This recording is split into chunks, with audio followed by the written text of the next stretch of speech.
में सरकार बनाम एलजी की लड़ाई काफी पुरानी है, लेकिन अब ये लड़ाई ऐसे मोड़ पर आ गई है जब केंद्र सरकार ने सुप्रीम कोर्ट के फैसले को पलट दिया। इसके बाद एक बार फिर से दिल्ली और केंद्र सरकार की जंग अदालत की चौखट पर पहुंच सकती है।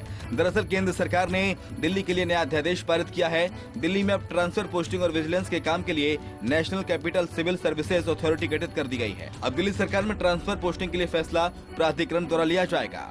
इस प्राधिकरण में दिल्ली के मुख्यमंत्री, दिल्ली सरकार के मुख्य सचिव और गृह सचिव शामिल हैं। वे अब दिल्ली सरकार में ट्रांसफर, पोस्टिंग पर निर्णय लेंगे। साथ ही अध्यादेश में कहा गया है कि किसी भी मतभेद की स्थिति में आखिरी फैसला उपराज्यपाल का होगा। हालांकि इससे पहले सुप्रीम कोर्ट ने दिल्ली सरकार के पक्ष में फैसला सुनाया था। सीजीआई के नेतृत्व में 5 जजों की बेंच ने फैसला सुनाते हुए कहा था, एलजी के पास दिल्ली से जुड़े सभी मुद्दों पर व्यापक प्रशासनिक अधिकार नहीं हो सकते।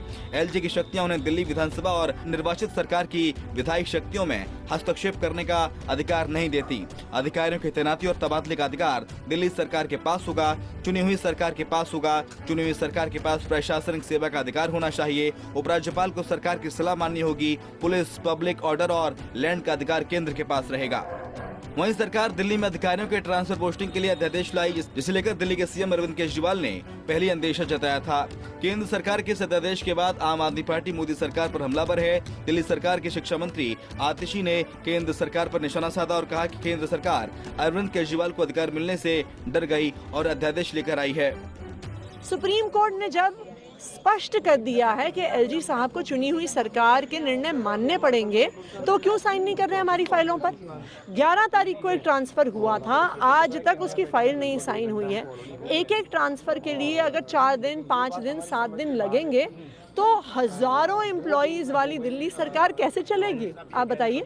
दिल्ली के सरकार में तो 50,000 टीचर हैं, सैकड़ों इंजीनियर हैं, डॉक्टर हैं, नर्स हैं, आईएएस अफसर हैं, दानिश अफसर हैं, सेक्शन ऑफिसर्स हैं। तो अगर एक अफसर के ट्रांसफर में वो इतने दिन लगाएंगे तो सरकार तो ठप कर देंगे वो इस तरह से। उपराज्यपाल और दिल्ली सरकार के अधिकार को लेकर केंद्र सरकार द्वारा अध्यादेश लाने का भाजपा ने स्वागत किया।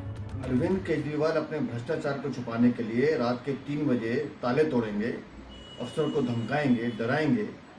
ये व्यवहार उनको शोभा देता है क्या? इस बात की शपथ ली थी अरविंद केजरीवाल ने? गुंडागर्दी की शपथ ली थी क्या? अपने भ्रष्टाचार को छुपाने के लिए शराब घोटाले की जो जांच कर रहे हैं, जो फीडबैक यूनिट की जांच कर रहे हैं, जो इनके शीश महल की जांच कर रहे हैं, जहाँ इन्होंने करोड़ों रुपए खर्च कर दिया, उन अधिकारियों को डराएंगे क्या? धमकाएंगे क्या? ऐसे चलेगी सरकार? चीफ सेक्रेटरी को थप्पड़ मार देंगे घर बुला के, किसी भी अफसर को थप्पड़ मारेंगे आप? सरकारें ऐसे नहीं चलती। अरे मर्यादा होती है, उस मर्यादा का पालन सबको करना पड़ता है। क्या होता है अध्यादेश?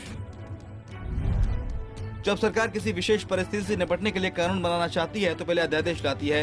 एक तरह का आधिकारिक आदेश होता है। इसे तब लाया जाता है जब सरकार आपात स्थिति में किसी कानून को पास कराने की योजना बनाती है। भारतीय संविधान में अनुच्छेद 123 के तहत सरकार के कहने पर राष्ट्रपति के द्वारा उस समय अध्यादेश जारी किया जाता है। तब सदन में कोई सत्र न चल रहा हो, ये राष्ट्रपति का विधायी अधिकार होता है। एक अध्यादेश की अवधि 6 हफ्ते की होती है, जिसे केंद्र सरकार इसे पास कराने के लिए राष्ट्रपति के पास भेजती है। ऐसे में आप ये भी जान लीजिए कि मोदी सरकार जो अध्यादेश लेकर आई है, इसमें किसको कितना पावर दिया गया है। अध्यादेश में कहा गया है कि दिल्ली में ट्रांसफर, पोस्टिंग के लिए एक NCCSP यानी national capital civil services authority बनाई जाएगी। इस अथॉरिटी में दिल्ली के मुख्यमंत्री, मुख्य सचिव और गृह विभाग के सचिव को शामिल किया जाएगा। कोई भी फैसला बहुमत के आधार पर होगा।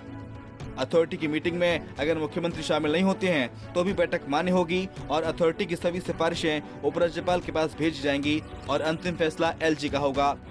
उपराज्यपाल पर निर्भर होगा कि वो सिफारिशों को मानते हैं या नहीं। दिल्ली की विधानसभा के पास केंद्र और राज्य के अधिकारियों को लेकर उस मामले में कोई भी कानून बनाने का अधिकार नहीं होगा। बहरहाल ऐसे में एक बार फिर दिल्ली बनाम केंद्र सरकार की लड़ाई तेज हो गई है। सुप्रीम कोर्ट में दिल्ली सरकार के वकील रहे अभिषेक मनु सिंघवी ने ट्वीट कर केंद्र के अध्यादेश की आलोचना की। इसको सीएम अरविंद केजरीवाल ने भी रिट्वीट किया। इसके बाद कयास लगाए जा रहे हैं कि एक बार फिर केजरीवाल सरकार सुप्रीम कोर्ट का दरवाजा खटखटा सकती है। Bureau report, Punjab Kesari TV. हमसे जुड़े रहने